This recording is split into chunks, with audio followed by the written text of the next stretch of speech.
Hi, Ashley. Welcome back. Hi, thank you. Good to be back. Excellent. So, once again, this session is being recorded with your permission, of course, just for training purposes. Once again, something that me and my supervisor, and if there are any other training opportunities that we'll use, it won't be used against you in a court of law or anything like that. And speaking of, though, I just want to reiterate that I am a mandated reporter. Do you remember that I mentioned that? Yes. Last time, and you remember what a mandated reporter was? I do. It is someone that if I disclose something that involves, any sort of harm to myself or to others, you are required to report that. Exactly. Good job. Thank you. And specifically, as well, any elderly or vulnerable populations like children and elderly. Okay. So anything like that. It's not that we want to, or if it's a choice or anything like that. It's something that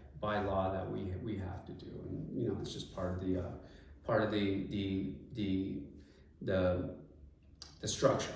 Absolutely. But that's not to say that we can't talk about anything outside of that. That you tell me just stays between me, you, and the recording. But you and I. Absolutely. Thank you for the refresher on that, and I do feel comfortable.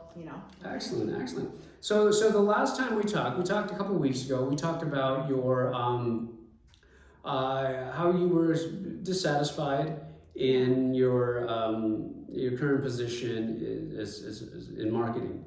Correct. I gave you a few suggestions, kind of addressing a little bit of the anxiety that I won't even say that the job was giving you. I'm sure it is giving you anxiety, but something that you've carried for a while. I gave you some resources to some very simple things like the mindfulness apps and stuff like that. Were you able to take a look at those? Yeah, you know what, I was, and thanks so much for getting those over to me so quickly. I was able to the next day open them up. I think I like the premise. I think the music that accompanies it, the sound effects, that kind of thing is very soothing to me. So what I did was I just kind of blocked out some time for a couple days, following our meeting, where I was able to turn on like a 20-minute session, and I did that before work for about a week. Nice. I think something that I struggle with a little bit is it's a lot of time to just have an idle mind. I don't know if you said that you've also utilized these resources, so I don't know if you've had a similar experience. But I feel like my mind just wanders. When I'm putting this on, it's like I try to sit there and kind of be in a meditative state, but all I can think about is the day ahead. So I don't know if you've had a similar experience. And there's things about it I enjoy. I think it's and maybe with practice, and that maybe that's another thing. But I did find that it was a little bit, not silence because of music, but a little bit too much time just for my mind to wander. Yep, and it is different for everyone. Meditation really is an art, right? So you can go as far as becoming a Tibetan monk and just live down the Himalayas, and or you can just take, like you did, just a few minutes just to kind of regroup, reset. And it can be 20 minutes, it can be 15, it can be 10, it can be 5. Explore the app. There's a lot of different types of meditation. There are guided meditations where you're listening to someone who's kind of walking you through either a scene, right? A scene, or just kind of things to think about. And it's okay if your mind wanders. That's natural. It's a matter of recognizing that your mind is wandering and getting back to the meditation. But then, meditation is also, it's something that does take practice. You're absolutely right. But, it's something that if it's not for you, then you can kind of, it's not a make or break type of thing. Like if it doesn't work for you, then there's nothing else for you. There's a lot of other sort of therapeutic exercises that you could use that might be a little more active, and you could use them along with the meditation. Okay. Have you ever considered doing like therapeutic ceramics or there's what's another one? Gardening as well, right? Yeah, absolutely. Things like that. I think I was always I didn't really steer toward like art-related things, you know, especially as a kid. I was more involved in like athletics. Sure. You know, I was really into horseback riding growing up. Nice. That was kind of something I did, but I never really got that much into more art-related things. My mom had a garden when we were growing up, so you know, I'd occasionally help her out there. But you know, I think as an adult now, it's something I feel like that I really haven't made time to even like athletic stuff. I really haven't. You know, I think we talked about last time. You know, I enjoy going on walks, but that's, I feel like, sometimes all I have time to do. So I think finding more time in my schedule, in my day to explore other activities like that, I think would be a really valuable thing for me to focus on. So I do have some resources for some equestrian therapy as well. So there's a lot of different organizations, especially, you know, luckily we live in a big city like San Diego, where we have a lot of options, where you can go out to a horse ranch and, you know, and do therapy. It's therapeutic in not necessarily like you're going to be out there talking about, you know, counselors, you know, feelings with a counselor, but just the fact of being in a nice, quiet place where it's just you and the horses, and you know, you're doing activities. A lot of people do find that therapeutic. Is that something that you might be interested in pursuing or exploring? I think that's a really nice idea. When I was younger, I assisted with some of these programs. You know, I assisted some, you know, kids with disabilities. I would, you know, take them, go to a farm and, you know, work with the kids and work with the horses. But from my own perspective, I feel like I haven't thought about that as an option for myself. Do you think there would be any sort of like funding available for something like that? Is there absolutely. Yeah? Absolutely. Okay. We'll take a look. We can explore that with the with our financial office and see what we can do to help you out with that. But yeah, a lot of these you know, not-for-profit organizations, and you know, they have a lot of volunteers as well to keep the cost down with the referral. So yeah, we can definitely explore those and take a look at that. Yeah. That sounds something that would be right up my alley. You know, it kind of combines a couple of the things, like I'm outside, which I love to, you know, outdoors. I love to do something that's outdoors. I love to be around animals, my horses in particular, which I really haven't done in a long time. And I imagine it would also be a nice way to kind of connect with the community as well, I would think. So, Absolutely. Yeah. Thank you for that suggestion. Yeah, sure. I like that idea. So we also talked about the possibility of maybe you kind of pivoting from your role, you know, your current role in marketing to something more, you know, community facing, or something more client facing, as opposed to, you know, the administrative, the nuts and bolts of marketing. Have you explored any of those resources? Yeah, absolutely, and thank you again for sending some information. I did take one of those, that strong assessment, and it kind of aligned with what we were talking about. You know, some of the career options that came out near the top were like social worker, bartender, which was strange. I guess that just means I like connecting with people. Yes, absolutely. It's not surprising. Yeah. Thank you. Yeah, I don't know if thank you is an appropriate answer to that. But yeah, so social work, counselor, teacher, and bartender were the four that came out near the top for me. And something called, that rehabilitation counselor position came out on top as well. So that kind of let me, you know, reflect a little bit on some of the conversations we've had, and then, you know, some of the things about what I've done in the past that I have really liked, and that kind of aligns with, and maybe guided some of my answers on this assessment. But, you know, thinking about in school, like I liked roles where I was, you know, maybe helping my other, you know, my students that I was working with. I liked being in positions where, you know, people would come to me for some help or even some guidance or support. What was it about those roles of people asking you for guidance and support that spoke to you? I think being able to connect with people is really important to me. And I guess from a selfish perspective, it makes me feel good to know that I've helped somebody else. I mean, I think there's a lot of like self-gratification that comes from being able to improve somebody else's, even if it's just their day or, you know, having them come back to me and say, hey, I took your advice to heart about preparing for this exam, and guess what? I did really well. Or, I took your advice about talking to this professor that I was, having trouble with. And on a personal note too, I think, talking like people that were going through difficult situations with their roommates, or, I feel like I've always been someone that people feel comfortable coming to me and talking to me about their problems. And I enjoy that. Yeah, I wouldn't necessarily put that or word that as being selfish. I'm sorry, was it selfish? Yeah. I think it's rewarding. Rewarding. I think it's rewarding. It's sort of akin to cooking a really good meal and enjoying the meal that you cooked. It's rewarding. Rewarding. Can you say that it's selfish? I mean, sort of. But I think rewarding is just kind of puts a more positive spin on it, right? They're giving you that positive feedback to say, hey, what you did helped me out. And it wasn't, I don't think it's, well, I can't speak for anybody but myself, but when you do things like that, you're not doing it expecting the reward. You're doing it because it's the right thing to do, right? Yeah.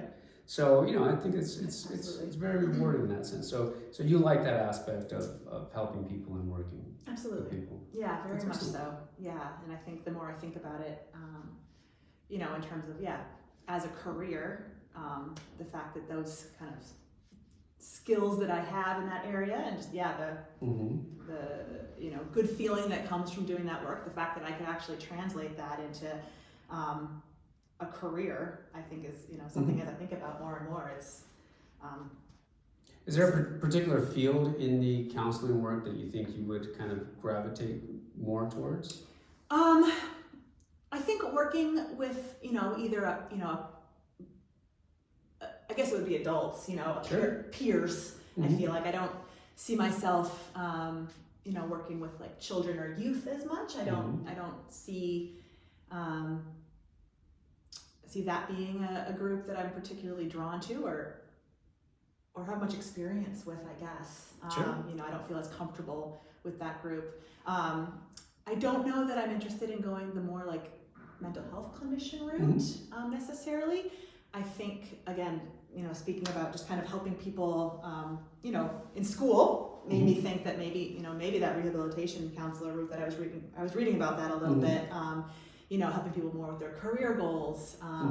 And again, having that experience, like I said, I worked with kids with disabilities when I was younger, so that was, I really enjoyed that. So maybe that would kind of tie those different fields together. To be able to assist adults with, whether it's school or their work goals, that would be something I feel like. So are you thinking more of the like a secondary education, academic, or perhaps even vocational rehabilitation? Is that something getting someone back on track or getting them on track? Absolutely. Yeah, it's interesting. Thank you. Yeah. And that the assessment gave a little bit of information about the path that would look like. I know it would be a master's degree, so I'd be, that's a little, I think we talked about that last week, how that's a little bit daunting for me. But I do feel like, the more I've done a little bit of research in the last couple of weeks about it, it sounds like it's something that would be realistic for me. Like I said, I really enjoy school. Yeah, I remember you mentioned that you did very well in school. Did very well in school. So it would, although you might have a little trepidation as starting such a starting a journey like this would give, I think, anybody trepidation. Sure. I think based on what we've kind of discussed, I think you would do very well to return to school and to kind of get your master's degree in something like rehabilitation counseling. Thank you. I was also reading that you no longer have to take the GRE, which takes a big burden off. That's something I don't feel like. Yeah, absolutely. So that gave me a good time to do a little bit of research, read up on some like kind of testimonials of others, students that have done similar work. What else do I have to say about that? I think I wouldn't need any necessarily gen ed classes. Sure. I'm already my bachelor's degree that I have in marketing is sufficient to apply for the program. Is there anything that you'd recommend kind of I could do to, maybe either kind of prepare for getting back into school, or for, maybe like, I don't know if it wouldn't be an internship, but anything I could kind of do to get some exposure to the field and see if that might be something that, before I go all in. Right. No, absolutely. There's a few things that you can explore, because there's many different ways you can go with this, right? I hear San Diego State has a very excellent program. Okay. So that, I think, should be at the top of your list. But there's a number of other organizations and schools that are accredited that can kind of get you on that track. And I think what I can do is I can give you some resources to some of my colleagues, some of the folks that I've met in my journeys, and maybe we can discuss, getting, like a 15, 20-minute conversation or something like that. So you can kind of pick their brains. That'd be really and helpful. and see if, if what they're doing sounds interesting to you, because this is definitely in the realm that I sort of, live in. And now with Zoom and all these remote options that we have, I mean, it's as easy as just setting aside 15, 20 minutes for you to be able to discuss and ask questions. And but I would definitely recommend, doing some research online.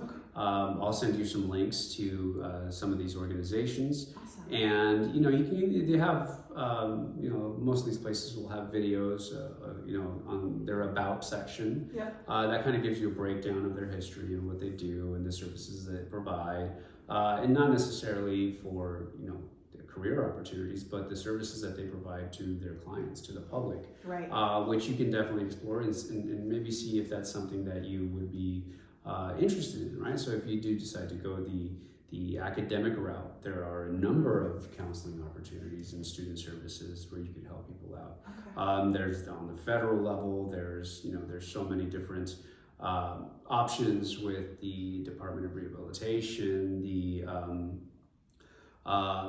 different centers. The county has, state level has a number of organizations. The county has a number of, we can go on and on and on and down the list within, disabilities, which is within, academic, within vocational. So, it's you're unlocking a door that has so many paths, That's So really I good to would hear. recommend, doing a little bit of research. And then if you have, some more specific ideas, then perhaps I can get you in touch with, people that are in those exact fields. Excellent. And who knows, maybe we can even get you some shadowing time with them as well. I can't guarantee anything. I can't speak for anybody else.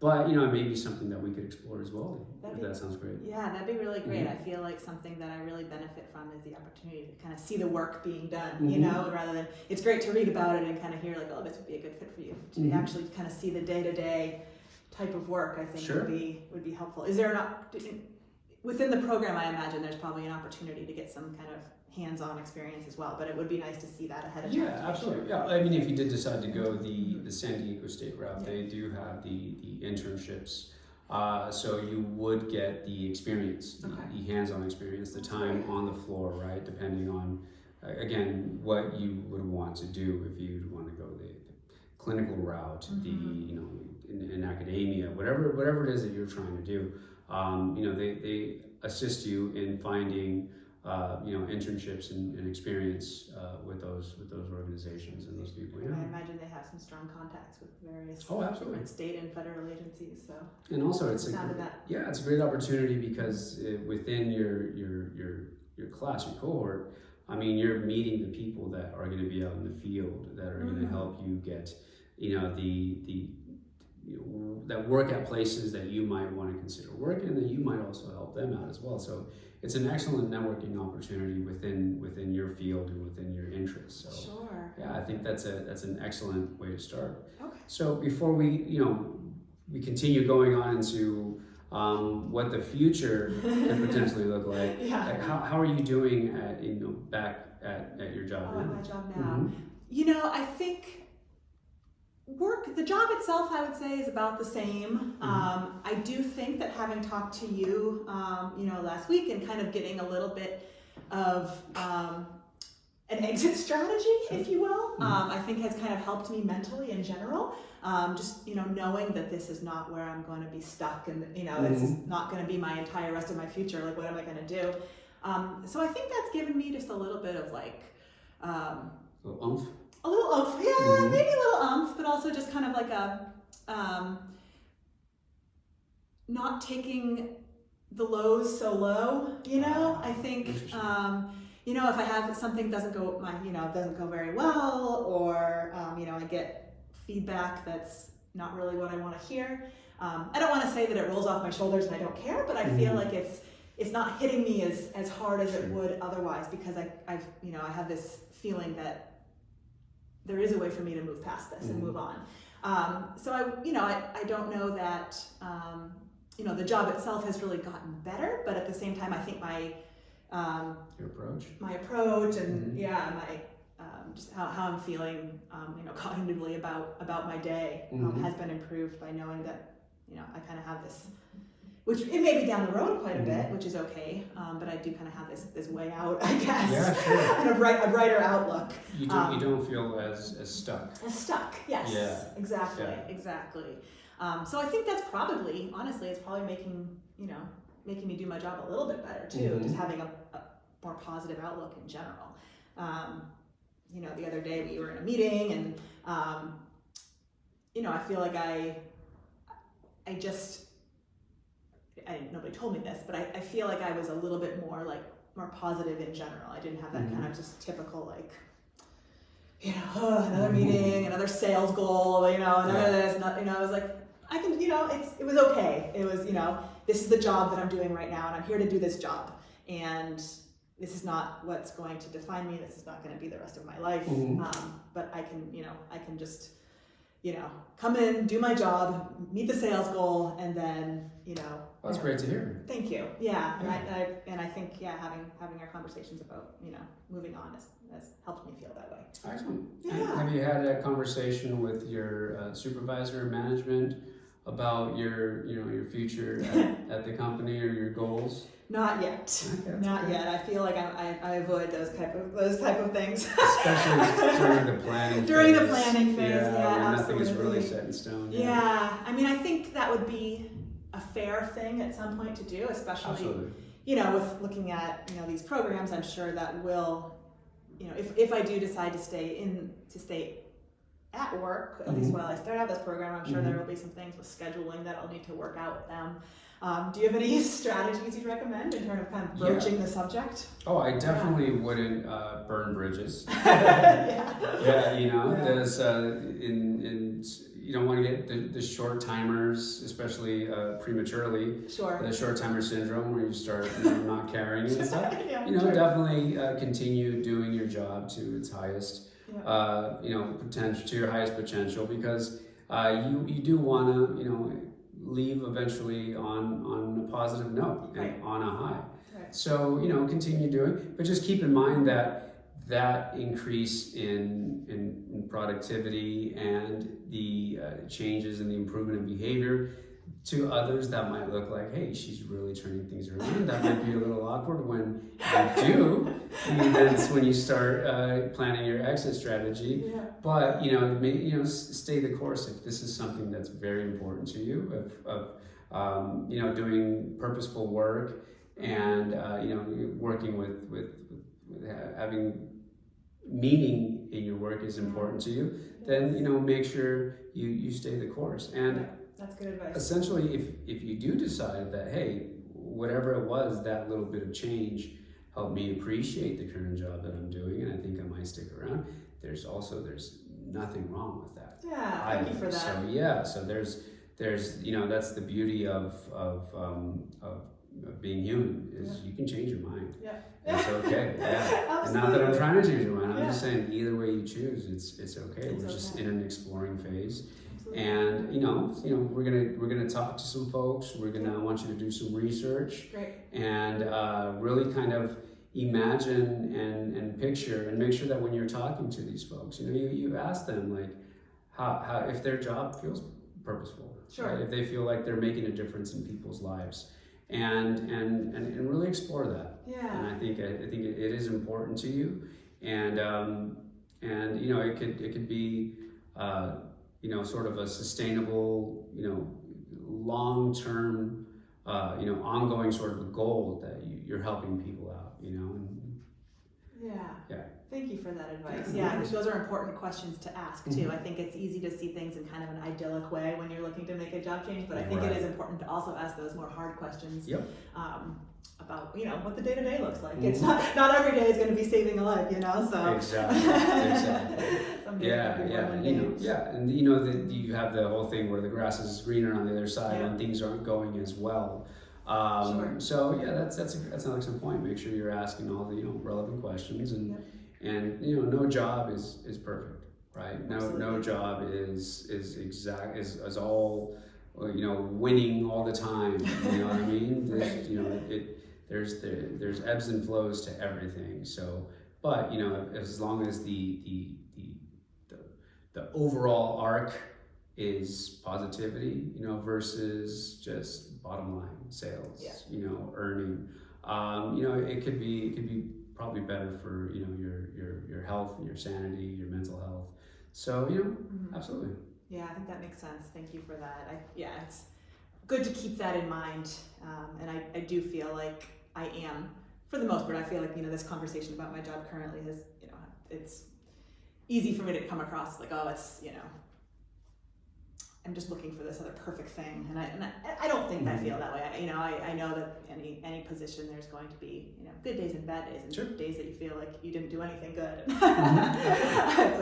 As a constant reminder for that, that's really important, I think. And this also just occurred to me as we were talking about this, that in terms of not burning bridges and staying on the track, I imagine for any master's program there is going to be the, you know, need for letters of recommendation. So that's another good reason to kind of stay the course at my current job. Absolutely. But I did want to ask you if you had any thoughts about, you know, as we're going into that process, you know, other than my current job, like where else would someone go for like a, you know, like that type of letter of recommendation? That's kind of a concern I'm having about this is, you know, who might be a good reference for me if it's not, you know, my current job, if I'm not telling them right up front. I recommend reaching to your professors. Right. Back in college. Your college professors. If you're you know, in touch with any of them, that'd be a great place to start. Any you know, former mentors that you may have had. You know, oh man, there's so many. It doesn't have to be your current job. It could be your previous jobs. It really is just something that, you know, you can that anybody that can vouch for. Your character, right? You mentioned you helped students with, or not students, children with disabilities, and you've done the volunteering, and I believe it was volunteering. You know, so those folks might also be able to write you a letter of recommendation. So yeah, there's a lot of avenues to explore. It's just a matter of kind of, you know, like, what have you done in the past, you know, and who can you reach out to in those, you know, within those time periods. And I think you'll be surprised that you'll find a lot of different. There's a lot more people that have, you know, influenced you and that you have influenced them in your past that you can kind of turn to, and I'm sure they wouldn't mind writing something up for you. Yeah, that's good advice. Thank you. That was something that was on my mind that I wanted to ask. So. Yeah, absolutely. So, and just to kind of wrap things up, so I know you mentioned that you weren't just trying to get away from your job because you didn't like it. You know, everybody's built differently. You know what I mean? And there's some folks that just excel in sales, and they love the you know, the thrill and the excitement of sales and marketing in that world, and they thrive in that world. And it just to me, it sounds like if you're not really feeling comfortable in that world, that doesn't necessarily mean that there's anything wrong with you. That just means that this just might not be the right environment for you. And if your calling is more helping people out and making a difference in people's lives overall, then that doesn't necessarily mean that, you know, there's you're just bored of this thing, or you don't like this thing, you want to do something else. It just means something's kind of tugging you in that direction, and I think you should at least explore it. Thank you. You know, and guilt free. Yep. Don't necessarily think that you're kind of turning your back on, you know, this you don't know anybody anything. You know, so definitely explore. Just myself. Yeah, absolutely. Just yourself. Exactly. Yeah, like you said, humans are capable of changing their minds. That's Mhm. the beauty of being human. So Yeah. we have, we Yeah. get to do whatever we want. Cool. So, any other questions before we wrap up? No, I think that's good. I appreciate you had mentioned that we could maybe possibly looking into some that the horse therapy, which I think would be Mhm. really exciting. That Yep. definitely gives me something to look forward to. Mm-hmm. And then also, I look forward to getting those potential, just kind of like informational type of news from your contacts. Thank you for sharing that. I Yep. appreciate it. Absolutely. Yeah. So that was a pretty good recap, actually. Sorry. No, you nailed it. That was it. I'm glad. I like my clients that pay attention. So that's Practicing my counseling skills. absolutely. You're gonna do great. Thank you. All right. Cool. So, are you okay with scheduling even maybe a little check-in in 2 weeks? Is that okay? That'd be great. I really appreciate it. Excellent. We'll get you set up. We'll put you down on the calendar, and we'll see you in a couple of weeks. See you in a couple weeks. All right. Thank you. Mhm.